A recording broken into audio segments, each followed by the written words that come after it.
Assalamualaikum warahmatullahi wabarakatuh. Jumpa lagi di kelas matematika pada materi pencerminan terhadap garis X sama dengan H dan garis Y sama dengan K.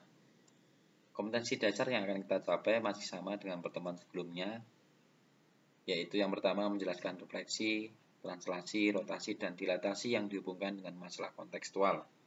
Kemudian yang kedua, menyelesaikan masalah kontekstual yang berkaitan dengan refleksi, translasi, rotasi, dan dilatasi. Adapun tujuan pembelajaran pada kesempatan kali ini adalah setelah mengikuti kelas matematika secara daring, siswa dapat yang pertama menentukan bayangan suatu titik atau benda jika dicerminkan terhadap garis X sama dengan H dan garis Y sama dengan K dengan benar. Kemudian yang kedua, menyelesaikan masalah yang berkaitan dengan pencerminan terhadap garis X sama dengan H dan garis Y sama dengan K dengan penuh percaya diri.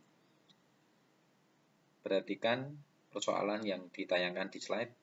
Bayangan titik A 3,2 jika dicerminkan terhadap garis X sama dengan 5 adalah. Nah, dalam kasus ini, maka kita memerlukan koordinat kartesius untuk media solusi. Solusi untuk menentukan bayangan titik A 3,2 jika dicerminkan terhadap garis X sama dengan 5. Kita tentukan dulu letak atau posisi koordinat A 3,2.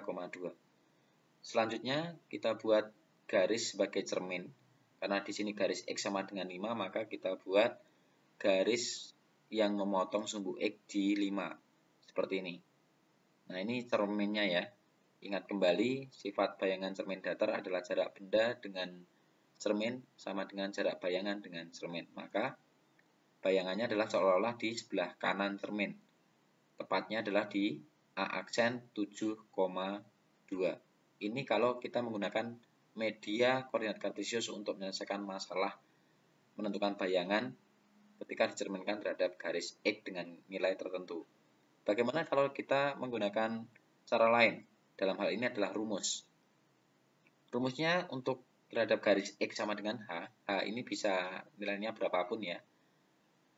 2H artinya 2 kali H dikurangi X, Y. Jadi yang tetap adalah ordinatnya. Ordinat itu yang belakang. Nah, kita kembali ke soal sebelumnya tadi. Titik A 3,2 dicerminkan terhadap garis X sama dengan 5. Maka kita gunakan rumus. 2H berarti 2 kali 5. Hanya adalah 5. Yang mana 5? Ya ini tadi. X, garis X sama dengan 5 ini. Maka 5 ini dikali 2 dikurangi absis mula-mula. Absis mula-mula yang mana? 3. Berarti 2 kali 5 kurangi 3,2. Ordinatnya tetap. Ordinat titik A-nya tetap. Maka kita hitung diperoleh hasilnya seperti ini. 2 kali 5 adalah 10, kurangi 3, 7,2. Nah, jadi hasil akhirnya ketika titik A 3,2 dicerminkan terhadap garis X sama dengan 5, bayangannya adalah di A aksen 7,2 ketika kita menggunakan rumus 2H kurangi X, Y. Jadi pada kasus ini yang tetap adalah ordinatnya. Nah, sekarang refleksi terhadap garis Y sama dengan K atau pencerminan terhadap garis Y sama dengan K. Persoalan yang perlu kita pecahkan adalah bayangan titik A 4,2 dicerminkan terhadap garis Y sama dengan 3 adalah. Kita gunakan media kartesius dulu. Kita tentukan letak atau posisi dari koordinat A 4,2. Kemudian kita buat garis yang memotong Y, sumbu Y, di 3. Tadi kan di X, nah sekarang di sumbu Y sama dengan 3. Ini cerminnya. Tetap menggunakan sifat bayangan cermin datar, maka jaraknya harus sama dengan cermin bayangannya. Jarak titik terhadap cermin sama dengan jarak bayangan dengan cermin. Maka diperoleh titiknya di A aksen 4,4. Jadi silakan Ananda bisa menggunakan media kartesius untuk menentukan masalah pencerminan. Bagaimana kalau dengan rumus? Kalau dengan rumus kita lihat atau simulasi berikut. Nah, kalau yang tadi yang tetap adalah ordinatnya, kalau kasus ini yang tetap adalah absisnya. Jadi kita harus mencari ordinat baru. Rumusnya adalah 2K dikurangi Y. Contoh soal yang tadi, bayangan titik D 4,2 dicerminkan terhadap garis Y sama dengan K sama dengan 3.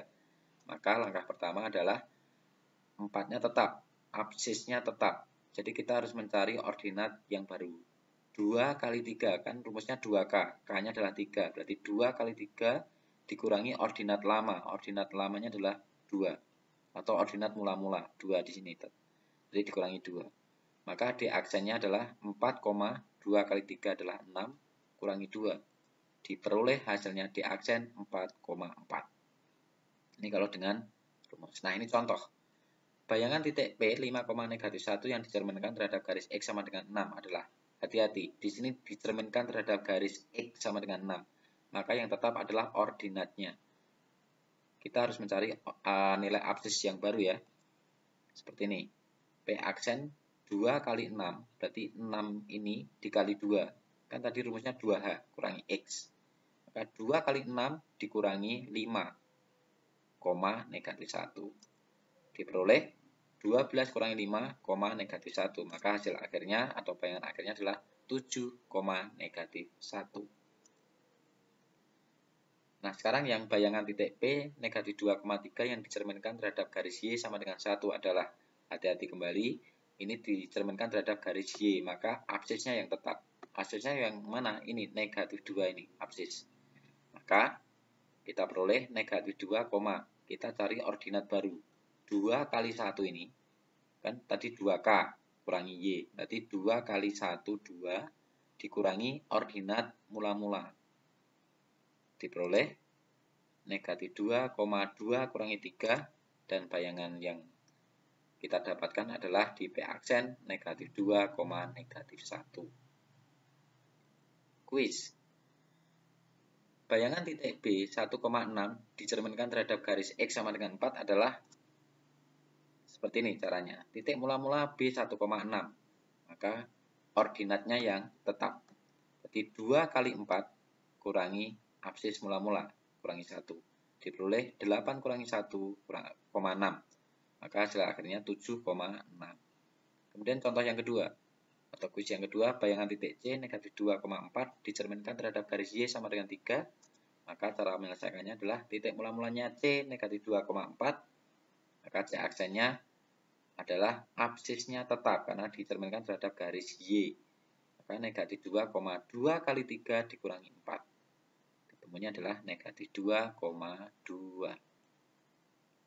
Kesimpulan, ketika kita punya titik X, Y, maka rumus bayangan ketika dicerminkan terhadap garis X sama dengan H adalah 2H kurangi X, Y. Adapun ketika dicerminkan terhadap garis Y sama dengan K, maka rumusnya adalah X, 2K kurangi Y. Nah, ini ada soal, silakan nanti dicoba di rumah. Jangan lupa tetap berliterasi dengan video yang Ustadz share ini nanti. Silakan diputar ulang-ulang jika diperlukan. Semoga nanti memudahkan Ananda dalam membantu mengerjakan tugas ini. Selamat belajar dan tetap semangat. Demikian untuk pertemuan kali ini. Sukses untuk Ananda semuanya. Kita jumpa lagi di video pembelajaran berikutnya. Kurang lebihnya mohon maaf. Assalamualaikum warahmatullahi wabarakatuh. Terima kasih.